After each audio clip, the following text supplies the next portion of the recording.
За сайн байцгаана уу Лакины тааруутай. За бүгдээрээ энэ удаагийн уншлагаар 11 сарын усан махбодтой хилэнц, загас, мэлхий 3 ордын ерөнхий уншлагыг харж өгье. За миний асуусан асуулт болохоор 11 сарын хувьд энергийн хувьд ямар байх вэ? За ажил үйлс нь ямар байх вэ? За тэгээд ерөнхий өнгө төлөв нь юу вэ гэдэг 3 асуултын хүрээнд энэ 5 карта татаж гаргаж ирсэн байгаа. За тэгээд юу яа? Асуудаг байдлаараа нь уламжлалт ёсороо хосын харилцааны картыг нь Love Oracle картнаас харж өгнө. Дараагийнх нь болохоор сүнсний дотоод дуудлага чинь юу вэ гэдгийг харж өгнө. 11 сар дотоод бие танд юу гэж дамжуулахыг хүсэж байгааг хэлж өгнө. За энэ удаагийн шинэ картаар Healing Energy Oracle card гэдэг юм карт байдаг. Тэгэхээр энэ сарда юу гангааж юун дээр хэдүүлээ дотоод ажиллах ёстой вэ гэдгийг бас харж өгнө. За тэгээд уншлагаа эхлэхээс өмнө 2 зүйл хэлмээр байна. Нэгдүгээрт нь болохоор хэрвээ та миний сувгийг дагаагүй бол зүгээр үзэж байгаа бол subscribe дараад дэмжиж өгөөрэй. Миний хүсдэг ганц зүйл маань тэр. Нэгдүгээр хоёрдугаарт болохоор Таро өдрийн Mystic Tarot онлайн сургалт гэдэг анхан шатны таро уншлага уншиж сурахыг хүссэн хүмүүст зориулсан сургалтаа зарласан байгаа. За тэр талаар ингээд товчхон бичлэг нэг 30 секундын бичлэг байгаа. Энийг ингээд та бүхэн бас үзээд аваарай. Тэгээ сонирхвол надтай холбогдоод эсвэл Mystic Tarot онлайн сургалт гэдэг пэйжтэй холбогдоод мэдээлэл аваад сургалтанд хамрагдаж болно. Тэгээ таро уншлагыг бол хүн болгон уншиж чаддаг. Энэ бол боломжтой. Хүн болгон сурах энэ зүгээр ур чадвар байхгүй юу? Зүүн сонгоо хөгжүүлэх ур чадвар ийм зүйл байт юм аа. За бичлэгээ үздэхээ одоо. Таро хөзрийн мэрэг, таро хөзрийн сурхаанд итгэдэг. Тэгвэл бидний явуулж буй Mystic Tarot онлайн хөзрийн сургалтанд хамрагдахыг урьж байна.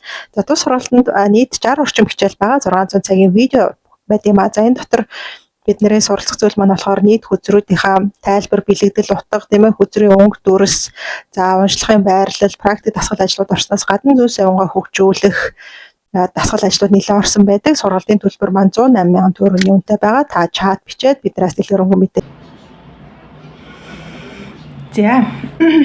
За окей. За баярлалаа, бичлэг үзсэнд баярлалаа. Талархаж байна. За бас тэгээд дээрэс нь миний сувгийг дагсан, subscribe дарсан та бүхэндээ маш их баярлалаа. Та бүхний бүх комментуудыг уншдаг, комментэнд буцаагаад хариу бичдэг байгаа тийм. За тэгэхээр одоо энэ 11 сарда манай усан махбодтой ордууд маань хэлсэнтэй түрүүн хилэнц, загас, тэгээд мэлхий 3 ордын энэ сард юу хүлээж байгаа вэ гэдгийг харж өгнө. За 11 сарын ихэнх энергиэр саваны 8 гарч ирсэн. За энэ бол маш их юм гал эрчимтэй, нэлээд юм ирч хүчтэй, эмоцлог, зоригтой, урамтай сараа эхлэх нэ. Тэгээд ер нь бол ингээ бүх юм маш юм хурдан хөдөлгөөнд орох гэдэг нь 11 сарын хувьд. За танд гоё шин мэдээнүүд орж ирнэ, аяллаа санал орж ирж магадгүй. Эсвэл ингээд төсөөлөөгүй байсан гой боломжууд ингээд орж ирэх гээд байна. Тэгэхээр маш гайхалтай сар маань эхлэх нэ. За тэгээд яг ингээд нэг хүлээгдэд байсан зүйлс чинь ингээд юм гацалтанд байсан зүйлсүүд хөдөлгөөнд орж эхлэх нэ. За тэр нь юу гэдгийг ажил үйлс карьер дээр байж болж байна. Эсвэл одоо бусдаас хүлээжсэн хариу тийм ээ. Одоо юу гэдгийг үр зээлээ буцааж авах цаг нь болцсон ч юм уу, одоо тийм юм байсан ч юм уу. Тэрэн дээр за тэгээд дээрэс нь одоо хосын харилцаан дээр бас ингээд нэлээд юм хурдцтай таны одоо crush ч юм уу, таны одоо хүсэж байдаг тэр хүн чинь тантай буцаа холбогддог ч юм уу, тийм байдлаар ингээд илэрхэнэ. За тэгээд хорвоо ертөнц бол таныг бол ингээд хурдлаа түрглээ одоо тийм ингээд бүх юм хурдан эргэлтэнд оруулъя гэсэн яг ийм тохиргоон дээр тавьсан явж байгаа юм байна. За тэгэхээр орж ирж байгаа бүх боломжуудад нээлттэй хандаарай. Тэгээд өөрийгөө одоо хоошин татаад ах шаардлага байхгүй. За тэгэхээр ямар нэг боломж орж ирж байгаа тохиолдолд одоо хин нэгэн танд руу мессеж бичдэг ч юм уу, уцаар ярьдаг ч юм уу, тэнгуут уцаа унтраагаад алга болох ердөөсөө мессежинд хариулахгүй байх тийм шаардлага байхгүй. Зөвхөн бүгднгийн pop барьж аваад боломж бол хаач нээлттэй байдаг. Би өөрийнхөө хүсэж байгаа зүйлстэй зорилгоо бүрхийн тулд би энэ юмнуудаа ингэж хийж чадна гэдэг тийм одоо байдлаар энерги авч явах хэрэгтэй байх нь. Тэгээд бас уян хата хандах хэрэгтэй тийм. Тэгээд мессежнүүдэд заавал хариу өгөөрэй гэдэг карт маань энэ саваны 8 маань тайлбарлаж хэлж байна. За тэгэхээр Тэгээ уян хатан байх хэрэгтэй шүү. За яа тэгэнгүүт хүмүүс ингээд тань руу юм бичингүүд за гэл ингээд хаждаг ч юм уу. Тэр бол ердөөсөө танд бол тохирохгүй ихний сарын ихээр юм байх нь. За тэгэнгүүт таны амьдралд нэг юм гал эрчимтэй хүн гарч ирэх гээд байна. Яг хин гэдгийг мэддэхгүй. Гэхдээ юм нэг манай гал ордын 3 юу байгаа штэ тий. Гал махбодтой 3 ордууд байгаа штэ. Хойно арслан нум энэ 3 одоо таны амьдралд чи хин нэгэн байдаг ч юм уу эсвэл ажил үйл дээр чи хин нэгэн байгаа ч юм уу тий орж ирээд танд ингээ юу яах нь. Аюу их тийм урам зориг өгөх нэ. Тэгээд тэр урам зориг та мэдрээд ганцхан тэр хүнээсээ ч биш заяа ер нь ингээд өөрөө одоо энэ савааны 8-тайгаа холбогдоод аюу их юм өөртөө ихтэй байна. За тэгээд бүтээлч байдал чинь маш өндөр байх нэ 11 сарын ихээр. За тэгээд тань одоо тэг хүсэж байгаа зүйлсүүд чинь маш их юм урам зоригтой амьдрал чинь гэрэл гээгээ нөгөө гой очнууд өсөрч орж ирэх гээд байна. Тэгээд энэ бол 11 сарын ихээр яваад байгаа шүү. За 11 сарын ихэнх үеийн энерги яваад байна. За тэгээд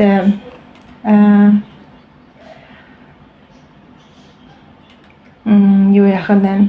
Магадгүй та энэ 10 сартаа бас тэ нэг жоохон сэтгэл зүйн хувьд жоохон хүнд үеийг өнгөрөөсөн байж магадгүй. Тэгэхээр гал тийм ээ таныг сэрээж өгнө, бүлээзүүлж буцалгаж өгнө энэ гал энергитэй хүмүүс маань орж ирснээр тэгээд хүсэл зориг болон үйлдэл гэдэг хүсэл зорилгон дээр нэмэх нь үйлдэл гэдэг ийм энергитэй сарайх нь. За тэгтээ энэ дээр тэг хитрхи ингээл бяр амтдаг даалбар амар ингээл тэг гой ингээл юм хийж бүтээж хүүхаа гэд ингээд байхаасаа илүүтэйгээр өөрийнхөө зорилгондоо илүү сайн төвлөрөөрэй. Окей? гэж картууд маань хэлж байна. За сарын дундуур тэгсэн чинь нөгөө нэг хитрхи ингээд одоо бүх юм чинь ингээд нэг дээшээ доош юм өсөлттэй явдаг гэж би түрүүн уншлаган дээр хэлчихсэндээ тэрнтэй адилхан. Ингээд та нөгөө айгүй өндөр өсөөд явж ийсэн аа. Гівгэнт ингээд жоохон доошлох гэдэг байна. Сэлмний 8 гарч ирж байна. Яаж доошлох вэ гэхээр энэ болохоор өөртөө итгэхэ болчихно. Нөгөө нэг айхтар өөртөө итгэл өстэй хүүхаа гэдээсээ хүн чинь сарын дундуур нэг жоохон ийм юмтай тулгарч магадгүй. Тийм. Гэхдээ энэ бас нөгөө хүний өөрийн үеийн үртэй темперамент одоо юу гэдгийг тухайн амьдралын циклийн мөчлөг од гаргасан нөлөөгээд маш олон зүйлсээр шалтгаална. Гэхдээ ерөөхдөө л нэг иймэрхүү юм болж магадгүй шүү. Тэгэхээр эндээ бэлтгэлтэй байх хэрэгтэй. За буруу зүйл хийчих үедээ те буруу юм хэлчих үедээ гэдэг ч юм уу те тэрнээсээ ингээд айгүйх жоохон айдас бол гарч магадгүй юм шиг байна. Тийм. Гэхдээ хардаа яг энэ эцсийн дүндээ бол те энэ бол одоо зөвхөн таны өөрийн чинь айдас гэдэг зүйл байгаа байхгүй юу? Та тэр айдсаараа л өөрийгөө хүлчээд байгаа гэсэн үг. Тэрнээс биш бол хинч таныг те буруу байна зөв байна гэж шүүх эрх байхгүй. Энэ бол таны өөрийн чинь амьдрал таны өөрийн чинь хувь хүний онцлог та бол хороо дээр төрсэн ганц гэдэг те одоо жишээлбэл болдоо гэдэг хүн үзчихвэл те болдоо маань хороо дэлхий дээр өрдөөсөө ганцхан хувилбар байгаа байхгүй. Та л өөрөө ганцаархнаа энэ ингээд төгс төгөлдөр гэдгээ нэгдүгээр өөрөө ойлгох хэрэгтэй.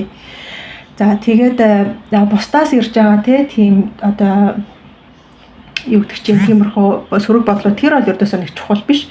Зүгээр айдсаа даван тулах хэрэгтэй. Айдсаас нөгөө нэг хүний амьдралын нэлээд юм доод үйлцэлт те vibration буюу одоо хэлбэлзэл байж байгаа хүний нөгөө нэг энерги хувьд те. Тэгэхээр энийг хайдуулаад цавчин гарч дээшээ гарах хэрэгтэй. За тэгээд айдсаа те яг юунаас олж айгаад байна. Тэрнийхээ ихлэ тодорхойлох хэрэгтэй. Одоо жишээлбэл юу гэдэг мөнгөгүй болохоос айлаа гэж бодъё те. Тэгэнгүүт одоо энэ мөнгөний блогн дээр ажилладаг одоо коуч багш нар тэгээ би ч бас өөрөө тэр ажилладаг зөвлөж хэлэхэд бол та насанд одоо амьдралдаа хизээ нэгэн цагт те ингэж одоо үлбэрч те бүр ингэж өсвөлн нэрвэгдэж үзэж ийсэн үү да хизээ нэгэн цагт хизээч мөнгөгүй байж үзсэн үү те эдгээр асуултуудыг өөрөөсөө асуух хэрэгтэй.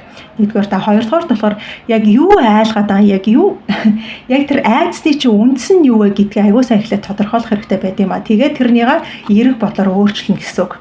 За энэ дээр ингээд маш гой зөвлөгөө өглөө шүү. Тэгэхээр та ингэх гэсэн үг нь айцаа бичлээ. За энэ айдас маань яг үний юм уу? Эсвэл зүгээр би ухаандаа ингээд сэтгэгчээд ингээд өөрийгөө зовоогоод байгаа юм уу? Нэгдүгээр. За хоёрдугаар болохоор за би энэ бодлоо би яаж өөрчлөх вэ? Тэ одоо түрүүн хэлсэн тэ би дандаа л мөнгөтэй байдаг байсан амьдралдаа ямар нэг яаж хийж байгаа л үлбэрч хөөг за заримдаа хоёр идэхгүй ч гэсэн хоос онж үзээгүй гэдэг тийм юмнуудаа одоо ингээ өөртөө хөгжүүлэх хэрэгтэй гэсэн үг байхгүй юу? За тэгэхээр хитрхи их юм бодоод хэрэггүй зүгээр жижигхэн алхам мав. Миний яриад байгаа тэр бичиг юмнуудаа бичих хэрэгтэй тий, тодорхойлох хэрэгтэй. За тэгээд ингээд хартаа энэ айдсаасаа чөлөөлөгдөж чадна. За энэ айдсыг би энэ ангаах эрчмийн картнаас ингээд яаж энийг гаргаж татаж гаргах вэ гэдгийг дараа нь уншиж өгье. За хоёр дахь, дөрөв дахь картн дээр нь болохоор энэ The World гарч ирсэн. Дэлхийн ертөнц гарч ирсэн. За тэгээд 11 сарын сүүлээр та минь яах вэ гэхээр амьдралынхаа нэлээд юм том циклийг ингээд дуусгах нь байна. Энэ ингээд хүн гүзэр гарч ирж байгаа байхгүй, нэлээд том гүзрүүд гарч ирж байна. Тэгэхээр таны амьдралд ингээд нэг нэлээд хугацаанд үргэлжилсэн нэг том цикл маань дуусгах нэ. Энэ дээр нэг эхлүүлсэн байсан том төслөө дуусгах юм уу те? Эсвэл одоо үйл үрээрээ холбогдсон хэцүү хосын харилцаа ч юм уу, эсвэл одоо бусад хүмүүстэй харилцах таагүй байсан, тэр харилцах таагүй байсан харилцаа чинь дуусч магадгүй. Эсвэл одоо нөгөө нэг яг хүссэн хүлээгээдээс өөрийнхөө те амжилт гэдэг зүйл чинь амьдрал чинь орж ирж магадгүй гэсэн тэр утгаар энэ картууд маань гарч байна. За тэгэхээр 11 сарын сүүлээр за би ямар ч л байсан те ингээл алдаатай оноотой up and down дэшээ доошоо өсөж унж явсаар байгаад эцсийн дүндээ би өөрийнхөө зорилгодоо хүрчлээ, би ингээд чадсан шүү те, би ингээд дараагийн шин бүлгээ, шин амьдралынхаа замлыг эхлэхэд би бэлэн болчлоо гэж та одоо өөрөө бодож эхлэх нь. Тэгэхээр энэ бол одоо яг юм төгсөлтийн мөч байна. Өөртөө баяр хүргээрэй 11 сарын сүүлээр. Окей. Энэ одоо бүх амьдралын бүх талбар дээр хамаарж байгаа шүү заяа. За сүүлийн картн дээр сар дуусахад та ингээд өөрийгөө айгүйх юм өөр өнцгөөс харах, өөрийгөө ойлгох тий нэг тийм нэлээд бас нэг дотгошоогоо орох үеилүүгээ 12 сар маань магадгүй нэлээд дотгошоогоо орсон сар байж магадгүй. Тийм үе рүү шилжих гээд байна. За тэгээд энэ бол юм гацалт одоо хүлдэлтийн байдал бол биш. Энэ бол одоо та бараг тий гэгэрэл гэдэг утгаар нь ойлгох хэрэгтэй. Одоо өөрийгөө ойлгох одоо чадвар руугаа тий юмд бууж өгөх тийм ээ, хитрхи юмыг хянахаа болох гэдэг ч юм уу тий. Эсвэл амьдралыг арай юм нэг өөр өндөрлөг өнцгөөс харах чадвар ингээд өөртөө нэлээд суулгах нь 11 сарын сүүлээр. За тэгэхээр яах вэ гэхээр цагийн цагтаа болдог тийм ээ гэдэг нэгдүгээр тэтгэх хэрэгтэй.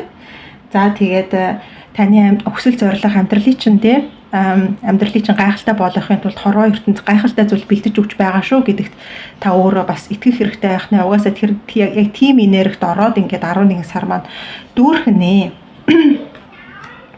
За тэгэхээр энэ дээрээс юу харах вэ гэхээр энэ тий одоо тэр айдас гэдэг зүйл дээр л жоо ажиллаж байгаа. Тэгэх юм бол окей юм.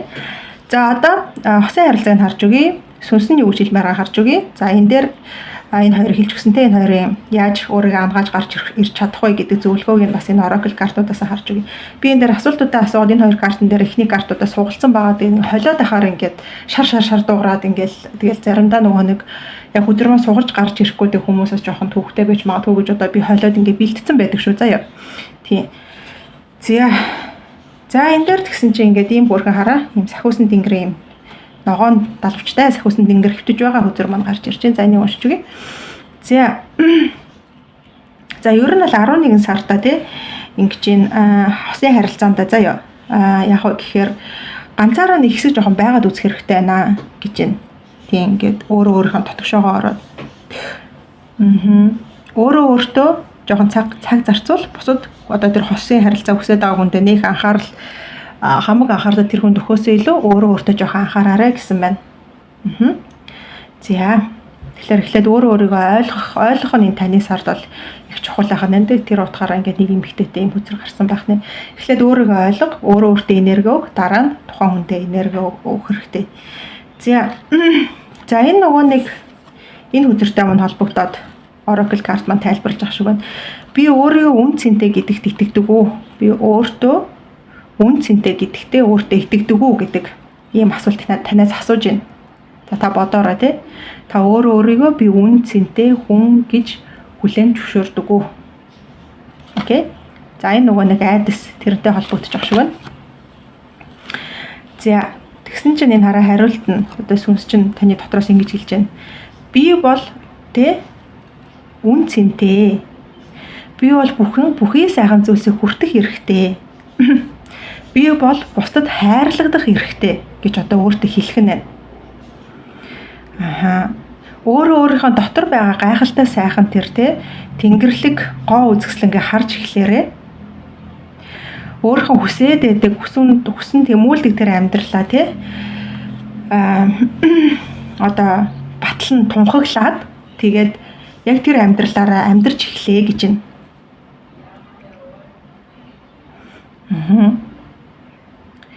За таны тэр одоо хүсээд байгаа хатан хааны эсвэл одоо хааны тэтэмчин бол одоо ингэ бэлэн байна. Тэрнийгээ өөрхөн толгоон дээр углаад тэгээ яг ингээд хаан эсвэл хатан шиг бие авч явж эхлэе гэж. За тэг ямар нэг тийм том зорилгоо биелүүлэхээ явж байгаа тохиолдолд одоо мөрөөдлөө биелүүлэхээ явж байгаа тохиолдолд өөрөөсөө би яг энийг хүртэх эрхийг өөртөө олгосон уу үгүй юу гэдгээ нэгдүгээр төрөөс асуугаарай гэж. Тэгэхээр энэ сарда та ямар өөрийгөө юу гэж ямар баттгал үг ямар мантрагаар өөрийгөө тэтгэх хэрэгтэй вэ гэхээр би бүх зүйлийг хүлээн авах үн цэнтэй хүн гэж өөртөө хэлэх нь шүү заяа. Тэгэхээр эндээс ингээд энэ айдас гэдэг юмыг одоо ингэж завчиж гарч чадах юм бол одоо 11 сард энэ асуудал чинь ингээд шийдэгдэнэ. Одоо маш их гоё карт гарч штэ би бол бүх зүйлсийг хүртэх эрхтэй үн цэнтэй хүн баггүй юу? Ойлгож байна та өөртөө л тэр зөвшөөрөл өөртөө л тийм юмэг өгнө. Хинч танд тэрнийг одоо ингээд дотроос ч өгч чадахгүй.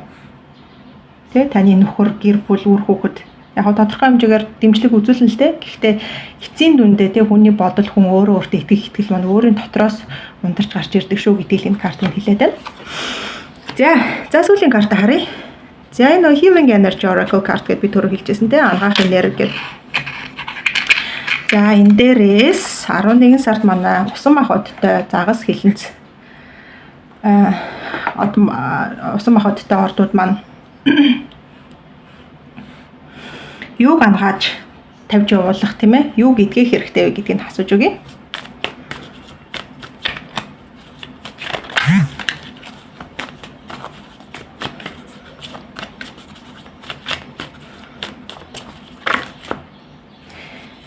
За энэ дээр serenity буюу амар амгалан тайван байдал гэдэг үзэр маань унаа гараад ирлээ. За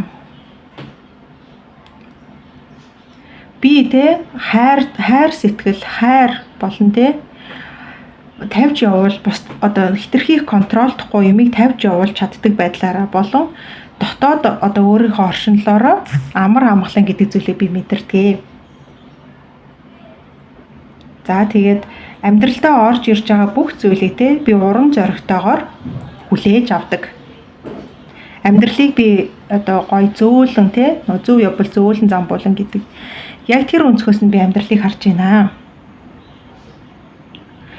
Би айдастайгаа нүүр тулахад бэлэн байна гэж нөгөө нэг айдас маань дахиад гарч ирж байна. Би түрүү хэлсэндээ энэ хоёрыг холбож би уншиж өгмөр байна гэсэн чи яг л холбогдоо гараад ирж тараа.